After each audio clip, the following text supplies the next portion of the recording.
Those things are lit. Oh my god, this is epic, guys. This is epic. Look at that. Jake, would you like to please explain your shoes? Alright. I have neighbors who still need to sleep.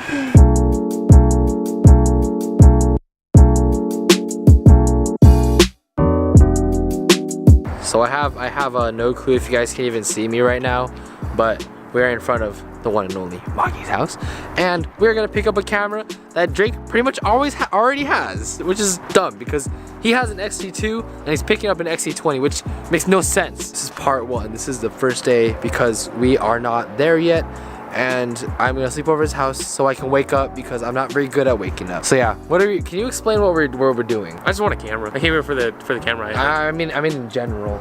Oh, wait. I thought we were crashing the car and then faking our death and then moving to Canada, right? Now that's epic. Mission accomplished. Got it, boys. Package acquired.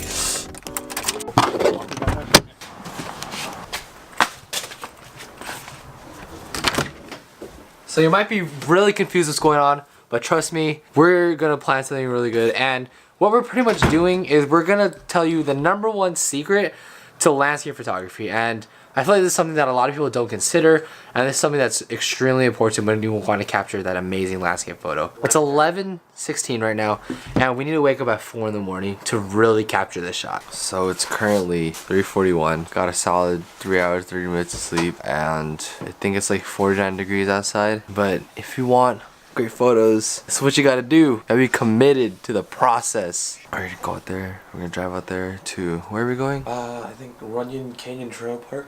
But we'll find out and hopefully get some great photos. It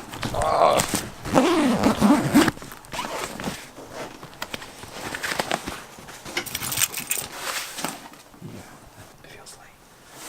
Good. You wanted to feel light.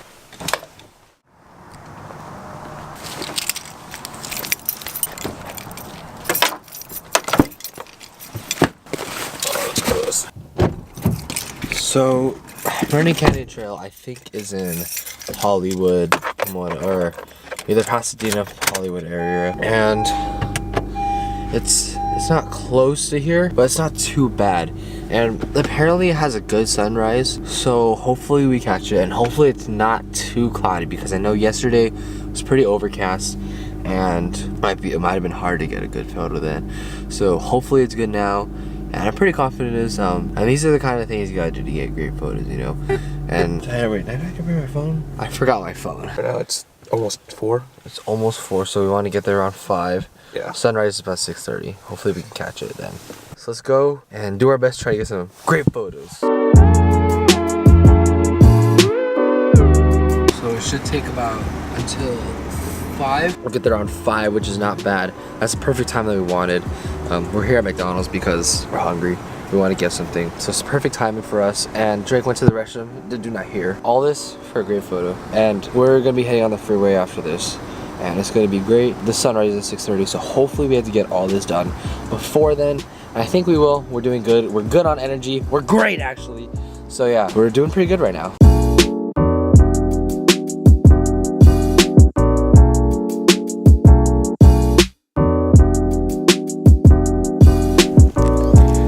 Just arrived in the heart of LA, and well, not really the heart, but like we're pretty inside LA.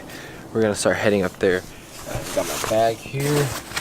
Pete doesn't have a backpack, so yeah, we're gonna head there. It's only like 5 right now, so we're making really good time. Shouldn't take too long. That's the map right there, and we're right here. And I don't even know if you guys can hear me, but we're here pretty early. As you can see, the nice cityscape there. So hopefully we're able to get some good stuff here, and it's mainly going to be cityscapes instead of landscapes, which I am definitely okay with.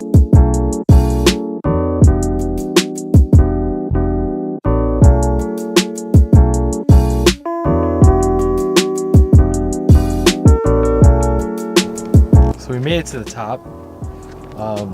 Oh my god, look at this. We haven't shot anything, but it looks amazing. I mean, come on.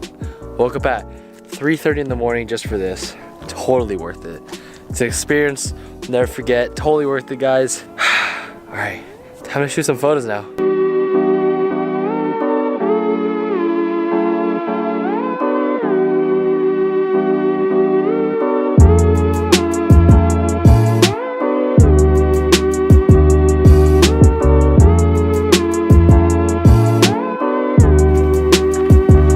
as you guys can see, it's a really nice view. You got the LA sky, you got a sun rising. The sun's supposed to rise at 6:30, it's 6:12 at the moment. And wow, this is just really nice. You can see the Griffith Observatory over there. Yeah, I saw a little time lapse there. And just one thing about photography, you know, landscapes is one of those things that's kind of like fishing, where you have to wait for the perfect lighting. Like I had to wait for fish. You have to be very patient, wake up early. You want to get the perfect lighting because anybody can conveniently take a landscape photo. You see that a lot with travel photos. Like anybody can take a conveniently timed landscape photo because it's right there. Like the land isn't gonna change. It's not gonna move fast. You don't need a fast action camera. You're not gonna miss a moment. But what you are gonna miss is a perfect timing for lighting.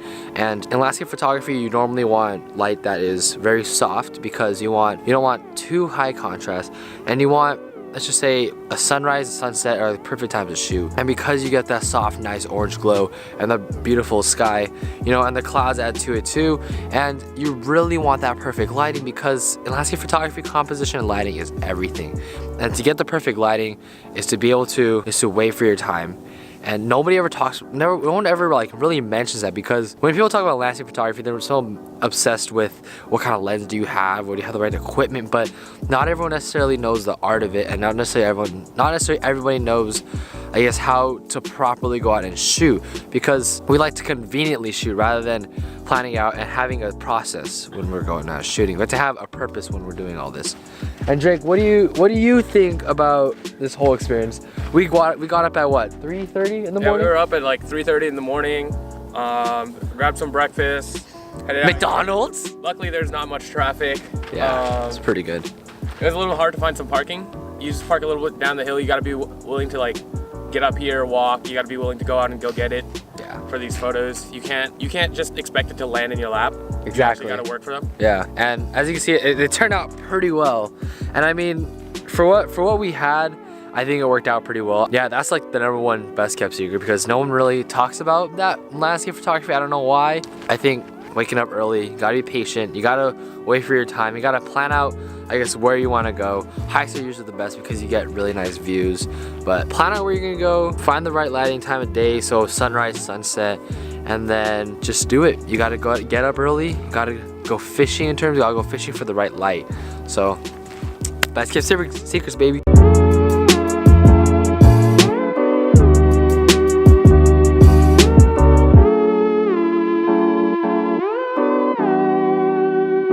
So we both came up here to shoot these photos, and I'll show you the gear that we're using because what we brought is very specific to this hike, and it's very applicable to other hikes. This is mainly talking about hikes and landscape photography because that kind of goes hand in hand, right? So like when we're hiking, we want to pack light and pack efficiently. There's this great article by Ken Rockwell that tells you how to pack efficiently, and I'm gonna cover it later in a different video, but it's a great article. He talks about what lenses you should bring, not overpacking, but packing smart. So I'll show you guys what I have in my camera bag. All right. Well, first of all, I brought a Canon M5 with an 18-50 Rode mic and then a Joby GorillaPod. Did not bring a tripod because it's heavy and it's just one extra thing to carry. I'd rather bring a GorillaPod, even though it's not as good as a tripod. It's way lighter, and being light is a quality that I guess that a lot of photographers should learn from, because when you're doing this long hike, you want to be able to be as mobile as possible without taking a bunch of stuff. So I brought a Peak Design 20-liter bag and about 20-liter bag. And speaking about packing light, I did not pack light. I brought this giant honking lens, a 15-30 Nikon D600. And then I also only packed a 50 1.8D extremely light lens.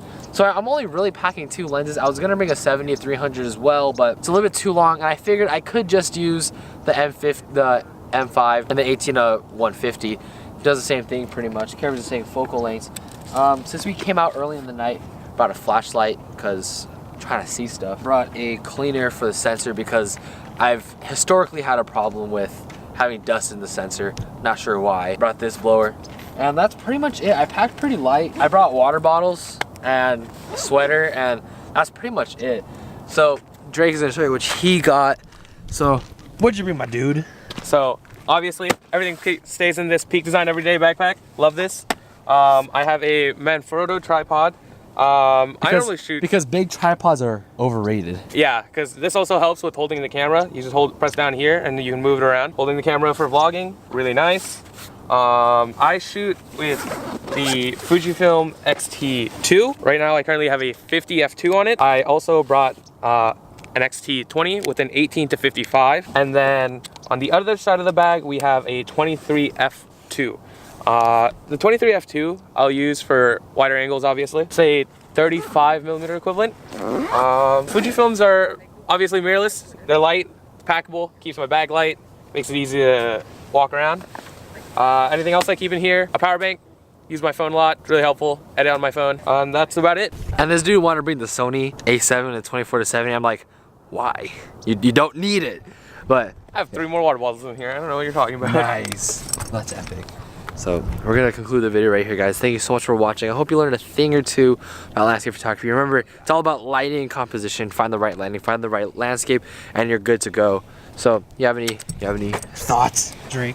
For landscape photography, always stay positive. Never down yourself about how hard the hike is. Keep going at it, and you'll find somewhere that you like. True, I agree. So thank you guys so much for watching. Comment, subscribe, and I will catch you guys in the next one.